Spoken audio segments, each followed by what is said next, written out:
¿no? Y que tu importador pudiera estar tranquilo, confiado en que el, el agente aduanal es confiable y está velando por tu seguridad, ¿no? Que era lo que yo les decía en otra reflexión de otros días. O sea, cuando tú vas al médico, pues tú confías que es el experto. O sea, si te dice, tómate esto, esto, hay quien nada más o simplemente dice, ok, ¿qué me recetó el médico? Cada 8 horas, ok, perfecto, me lo tomo. Hay quien sí dice, ¿este para qué es? Ah, mira, este medicamento sirve para esto. Ok, ¿este para qué es? Sirve para esto. Y todavía se mete a Google a ver si no tiene contraindicaciones el medicamento. En teoría, pues tú no tendrías que ser experto en medicina porque por eso estás yendo con un especialista. Entonces, si tú eres como de los que son estudiosillos y se ponen a investigar si el medicamento no le puede dar una reacción, pues a lo mejor estás dentro de ese pequeño porcentaje que se pone a investigar si lo que te están mandando realmente es para lo que te dijeron que es, pero no estás obligado, o sea, le estás pagando al experto. Entonces, esa es la pregunta, ¿quién es el experto? ¿Quién debería ser el experto y quién está obligado a ser el experto? Bajo mi perspectiva, pues creo que el agente aduanal o la agencia aduanal o el personal de la agencia aduanal tendría que ser el experto, ¿no? Porque a eso se dedica. Alguna vez le decía a una agente aduanal, oye, ¿por qué te estás metiendo en cosas de software y otras cosas? Está bien, o sea, si quieres tener como otra rama dentro de tus empresas, está bien, pero tendrías que ver que tu giro o que la misión, el propósito y la visión de lo que es tu empresa, pues realmente te llevará a ser el experto que el cliente piensa que eres, ¿no? O sea, el importador piensa que el agente aduanal es el experto, pero lo es, pero capacita a su gente, se actualiza, se cerciora que le entendió al curso. Yo me acuerdo que en algún momento, este, con el amigo Teban, no sé si siga por ahí mi amigo Esteban, en algún momento le tocó a Esteban ver cómo hacía unos exámenes para clasificadores. Entonces, como era para manejar una empresa bastante compleja, se llama Estudio F, traía tejidos, traía insumos para armar ropa, traía ropa, calzado, accesorios, traía muchas cosas, pero venía de Colombia y venía de China. Y me acuerdo que el examen que yo ni siquiera era un examen, era como una entrevista donde yo le iba haciendo muchas preguntas a los clasificadores que estaban entrevistando para ver si cubrían el perfil de conocimientos que se requerían para manejar ese tipo de empresa, ¿no? O sea, por ejemplo, era una empresa, ya les dije de qué. Entonces dije, oye, ¿sabes clasificar tejidos? A ver, fracciona estos tejidos, calzado, clasifica estos tejidos. A ver, oye, ¿sabes cómo determinar las regulaciones, cómo cumplirlas, cómo funciona el TLC de Colombia? Y creo que frente a mi amigo Esteban y a Víctor, este, pues terminaban, se reían y me hacían burla al final porque me decían, oye, pues a este paso que vas, nadie va a pasar el examen. Y yo le decía, bueno, pues es que es un cliente muy complejo, o sea, no cualquiera debería de manejar este tipo de cliente, o sea, yo le decía al director de ese entonces, de esa empresa, mi querido Alejandro Faustino, gracias por estar, amigo, en esta plática reflexión. Entonces yo le decía, es que este tipo de importaciones debería tener a alguien que cumpla este perfil, o sea, tendría que saber de precios estimados, de padrones sectoriales, de TLC de Colombia, de normas oficiales. ¿Por qué? Pues porque es el que va a estar revisando que todo salga bien. El tema es, mmm, les decía que un clasificador como de 30 años de experiencia me decía, yo no estoy obligado a determinar las regulaciones, yo nada más le doy la fracción y que el ejecutivo de tráfico determine. Y así de, oye, ¿y sabes si el ejecutivo de tráfico está capacitado para determinar la regulación? O sea, ¿quién lo capacitó? ¿Quién le explicó? O sea, ¿quién lo evaluó? O sea, yo me acuerdo que a esta gente, a un agente anal, yo le decía, oye, dame chance, ¿no? De hacerle un examen a los gerentes, ¿no? Y no me dejó. Por acá anda otro amigo. Hola, Cris. Y yo le decía, dame chance, o sea, dame chance de aplicar un examen de conocimientos a toda la banda. No era para evidenciarlos, no era para quemarlos, no era para exhibirlos.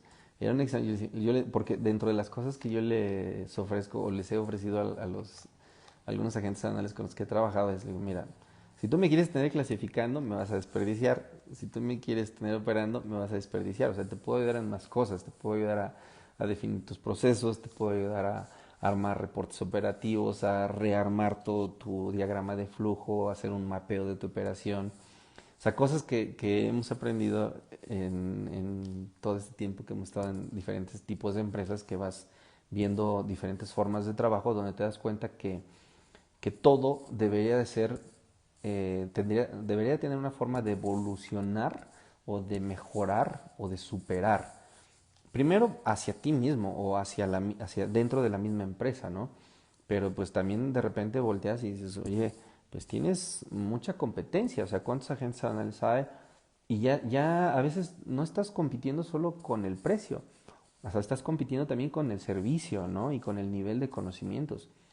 Yo me acuerdo que cuando estaba con mi querido Teban, yo le dije al director, oye, estamos compitiendo contra el servicio de su anterior agente aduanal. Entonces yo nada más te aviso, eran 2 clasificadores glosadores, 2 ejecutivos y 8 personas en previo. Y así de, es que es demasiado. Pues es que eso debiste haber pensado. O sea, realmente muchas de las evaluaciones previas que hacíamos en Panalpina a los clientes era ver qué necesitábamos para operar ese tipo de empresas o ese tipo de clientes. Me acuerdo que alguna vez fui a visitar, les decía que daba la inducción a ventas de aduanas al personal de ventas de Panalpina, y cuando requerían el servicio de aduanas los acompañaba para analizar al cliente. Entonces, antes de ir a ver al cliente, lo estudiaba, a ver quién es, qué importa, qué trae. Y ya decía, ok, este tiene tiendas, este tiene almacenes, este revende, este hace esto. Entonces le hacía un estudio completito de qué tipo de mercancía era, qué fracciones se tenían, qué regulaciones tenían, la posibilidad de si era IMEX o era PROSEC o era... Entonces ya cuando llegaba con el cliente, ya llegaba con un chorro de preguntas donde a veces los mismos importadores se quedaban así como que, ah, Chirón, ¿y cómo sabes? No? Pues es que entré a tu página, vi tus productos y pues tengo varias preguntas. O sea, quiero saber qué haces con los productos, cómo cumples las regulaciones.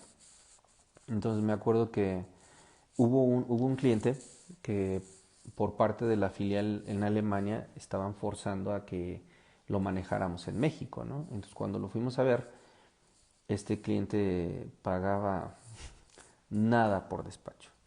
Entonces ya cuando regresamos, le dije al director, oye, no conviene ese cliente porque, o sea, le vas a poner 2 clasificadores, le vas a poner 2 ejecutivos, le vas a poner 2 previeros para lo que te va a pagar de despacho, y aparte todos misceláneos de 500 items, y no quería soltar la base de datos porque yo le decía, oye, un misceláneo tendría, dentro de la planeación que yo manejo para las empresas misceláneas, era, además de hacer los pedimentos en Excel, el hecho de preclasificar las bases de datos para que no dejes nada hasta el último. Alguna vez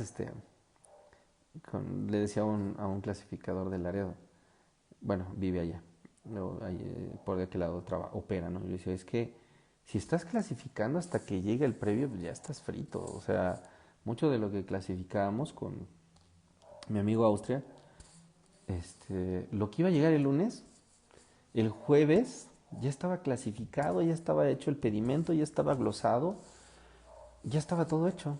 Entonces hay muchas agencias aduanales que a estas alturas del 2020 siguen clasificando ya que está el previo, siguen determinando las regulaciones ya que llegó la mercancía, y no hay como una planeación preventiva. Entonces, tendríamos que ser expertos en diferentes rubros, o sea, en planeación, también un poco en lo fiscal, o sea, porque a veces hay cuestiones que tienen que ver con cuestiones contables, ¿no?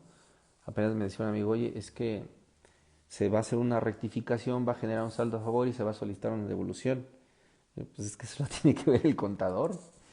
O sea, pero hay muchos aspectos que ya que son contables o que vienen en el Código Fiscal de la Federación, ¿no? Pero tendríamos que ser nosotros los expertos, ¿no? Porque finalmente el importador está pagando para que tú hagas el trabajo. Entonces pues, está confiando. Pero bueno, ahorita con todo lo que está pasando, son pocos los importadores que están haciendo un análisis de todos sus productos, de sus bases de datos y, y de qué es lo que le va a aplicar norma o no. O sea, desgraciadamente lo único que está reflejando mucho de lo que está pasando con las normas es el poco análisis que hubo del anexo de NOMS, ¿no? O sea, ahorita están saliendo casos donde dicen, oye, es que yo tengo PROSEC. Pues sí, pero nunca me dijeron que podía exceptuar del 2018 para acá si tenía PROSEC, ¿no? O hace rato igual haciendo un análisis de los campos de aplicación de las normas, pues, oye, me decía alguien, es que lo que traemos son uniformes, ¿no? Pues sí, pero si son los uniformes de la empresa, dentro de la NOM 4, dentro del campo de aplicación, te dice que el campo aplica cuando sea venta en territorio nacional. Si son los uniformes de tu empresa, ¿por qué los vas a etiquetar? A mi amigo, no voy a decir el nombre para que no sepan por dónde fue, a un amigo que traía unos biométricos. Los biométricos son escáneres para registrar con tu huella el acceso a la empresa y registra a qué hora llegaste y además te ayuda a abrir la puerta, ¿no? Entonces, como son escáneres o lectores ópticos, la norma que le aplica es la de los de sistemas de procesamiento de datos, como equipos periféricos de computadoras, ¿no? Entonces, checando esto, mi amigo es de logística y su agencia donal, que es una agencia donal muy grande, muy famosa, le mandamos la ficha técnica, le dijimos, mira, este producto es un periférico, es un lector óptico, aun cuando lo pudieras llamar escáner, propiamente no es de los escáneres que sirven para copiar una imagen y hacerla digital, como el escáner de los multifuncionales donde tú metes un original, te lo vuelve PDF y ya. O sea, no, o sea, un lector óptico de huella pues no va a copiar imagen, ¿no? Para reproducirla.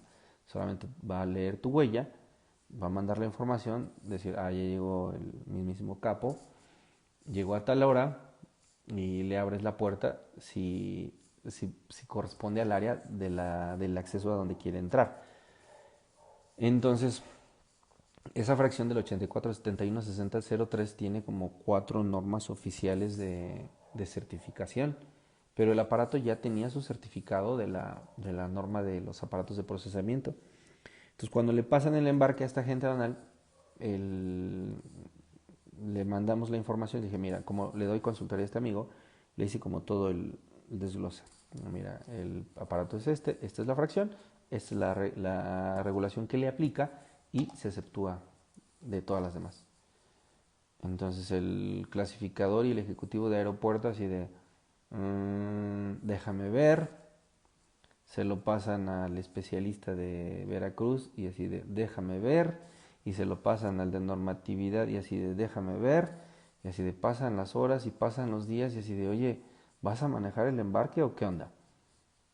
Así de, sí lo manejamos si me presentas los 4 certificados de NOM. Así de, o sea, neta, ¿quieres el certificado del Bluetooth, de si se conecta a redes y el de si tiene modo en espera por los aparatos que requieren consumo de energía que están en watts cuando el aparato es de 8 voltios? Y todavía me di la tarea como de hablar con el cuate. Le digo, mira, si analizas la norma de la Secretaría de Energía, te vienen cuáles son los aparatos que por el alto consumo en potencia de watts requieren ponerse en modo de espera. Y estaban, por ejemplo, las pantallas, este, los hornos, los refrigeradores, que son equipos que yo todavía le decía, mira, chécate los watts del horno, los del refrigerador, los de la televisión. O sea, son equipos que operan como a 1000 watts. O sea, este biométrico que tiene solamente 8 voltios, ni a watts llega. O sea, no tiene medición de potencia. Total que lo seguían estudiando, lo seguían analizando para que al final dijeran, no podemos manejar el embarque. O sea, imagínate el quemón. O sea, ya tienes el embarque en la aduana, ya está certificado y que por ignorancia te rechacen un embarque, ¿no? O por miedo. Es lo que yo le decía a un amigo, o sea, ¿por qué le tienes miedo a los verificadores? En una plática, mañana de hecho tenemos una plática con un grupo de agentes aduanales de amigos del licenciado Antonio Pascal. Están invitados, de hecho en la página está en los enlaces, va a ser por Zoom. Uno de los agentes aduanales estaba bastante apasionado, igual que yo, y él decía, es que los verificadores, no es posible, nos tienen en cacería y no sé qué. Y digo, mira, el verificador no tiene la culpa, o sea, finalmente el verificador, su misión es cazarte, encontrarte el error, ese es su trabajo. O sea, Austria y yo trabajábamos con un amigo que se llama Pedrito, que yo digo, este cuate es un glosador así impresionante, o sea, tiene una capacidad para detectar el error impresionante. O sea, así pum, pum, pum, así, de un vistazo el cuate ya te decía que estaba mal en tu pedimento. Por ejemplo, Austria tiene una velocidad. Yo la verdad es que yo siempre le dije a la gente, yo no soy rápido, yo soy un poco lento. O sea, a mí denme chance de carburarlo y de analizarlo. O sea, finalmente las cosas las tienes que hacer a tu capacidad, a tu ritmo y a tu coeficiente intelectual y a la forma de trabajo que tienes. Entonces, qué bueno que Pedrito nunca fue vista. Imagínate Austria que Pedrito hubiera sido vista. No, hombre, cuántas pamas hubiera hecho, ¿no? Con la capacidad tan impresionante que tenía de detectar errores, ¿no? Entonces, era lo que le decía a este agente Donald en la conferencia con el licenciado Pascal. O sea, el tema no es que, que los vistas, casi su misión sea encontrarte donde te fallaste. El problema es que tú trabajes siempre siendo vulnerable. Los que ya medimos nuestra edad en sexenios o en mundiales o en décadas, algunos por acá, les habrá tocado lo que era el segundo reconocimiento. De verdad que estar en el segundo de reconocimiento era de tiembla, perro.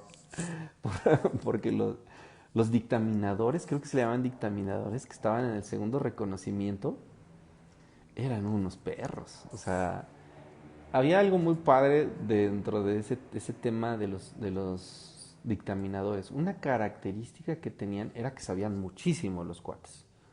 Dos, no se podían relacionar contigo. O sea, no podías llegar así de, écheme la mano, licenciado, hablarles bonito. No, se mantenían siempre súper serios, súper formales, súper profesionales, para no prestarse precisamente a nada de eso.